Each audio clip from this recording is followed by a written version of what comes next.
છેલ્લી થિયરીમાં આપણે સવાલ જોયો સંપર્ક બનેલા બે પાકા લેન્સના સંયોજન માટે અસરકારક કેન્દ્ર લંબાઈ અથવા સમતુલ્ય કેન્દ્ર લંબાઈનું સૂત્ર મેળવો 2024 ની અંદર પૂછાયેલો સવાલ. આમાં ટ્વિસ્ટ કરીને સવાલ પૂછી શકે. શું ટ્વિસ્ટ કરવામાં આવે?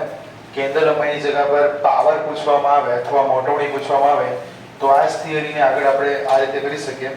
સવાલની અંદર કદાચ તમને આવું પૂછેલું હોય કે સંપર્કમાં રહેલા બે પાકા લેન્સ માટે અસરકારક પાવર અથવા જે સમતુલ્ય પાવર છે એ અને સમતુલ્ય મોટવણીનું સૂત્ર મેળવવાનું છે. તો અહીંયા સુધીની જે ગણતરી છે તો સેમ જ રહેશે, પણ આગળ એની આગળ આપણે વધીએ તો લખી શકીએ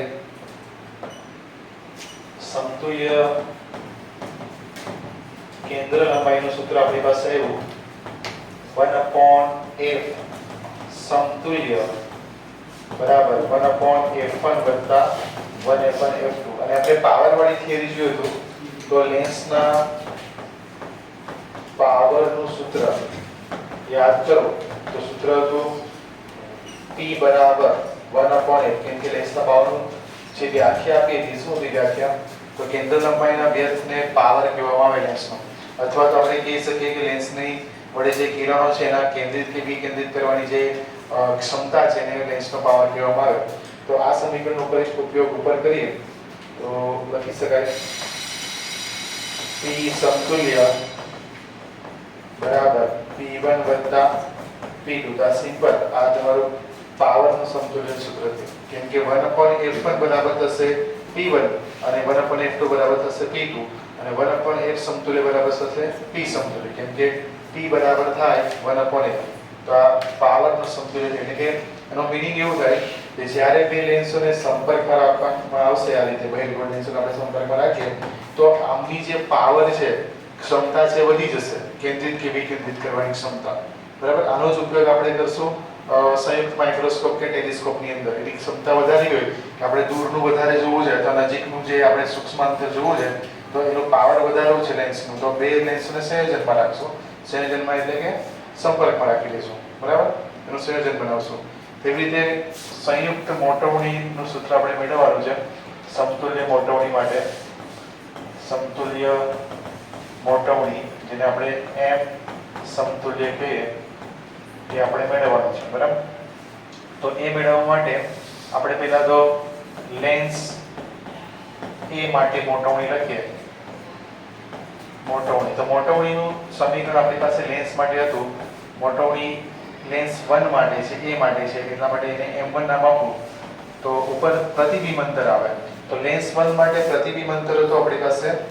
લેન્સ 1 માટે પ્રતિબિંબ અંતર v1 અને વસ્તુ અંતર u છે. એટલે આપણે લખી શકીએ અહીં આગળ પ્રતિબિંબ અંતર v1 અને વસ્તુ અંતર u અને સમીકરણ નંબર 1 આપી દઈએ.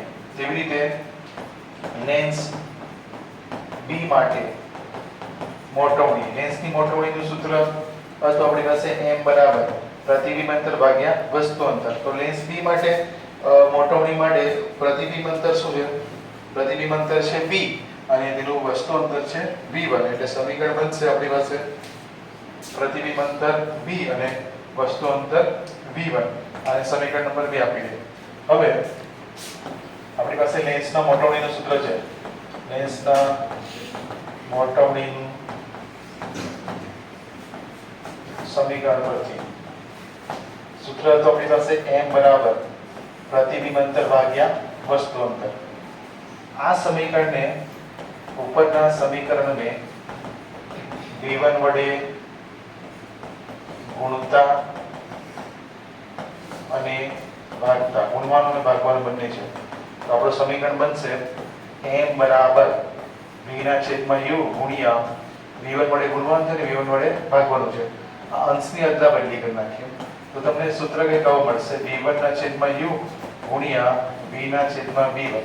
હવે એને નંબર આપી દઈએ આપણે 3. હવે સમીકરણ 3 ને સરખાવો. જો સમીકરણ 1 અને 2 પરથી તો તમે જોઈ શકો v1 ના છેદમાં u બરાબર m1 આવે છે અને v ના છેદમાં v1 બરાબર થાય છે m2. તો તમે લખી શકો સમીકરણ નંબર 1, 2 અને 3 પરથી તમારું સમીકરણ આવ્યું m બરાબર m1 ગુણ્યા m2 એટલે કે મોટવણીનો ગુણાકાર થાય છે. આ તમારું સમતુલ્ય મોટવણીનું સમતુલ્ય આવ્યું. જ્યારે સંપર્કમાં બે લેન્સ હોય તો આવા તમારી પાસે n લેન્સ હોય તો m1 ગુણ્યા m2 ગુણ્યા dot dot up to mn સુધી, એટલે કે મોટા ઉડીનો ગુણાકાર થાય, પાવરનો સરવાળો થાય અને કેન્દ્ર લંબાઈનું આ રીતેનું વ્યસ્તમાં સંબંધ આવશે. બરાબર? તો આ સૂત્ર બરાબર તૈયાર કરવાના. આ સમતુલ્ય મોટવણી હતું, આ સમતુલ્ય પાવર, જેનો ઉપયોગ આપણે ઉપકરણની અંદર કરશું, પ્રકાશ ઉપકરણની અંદર.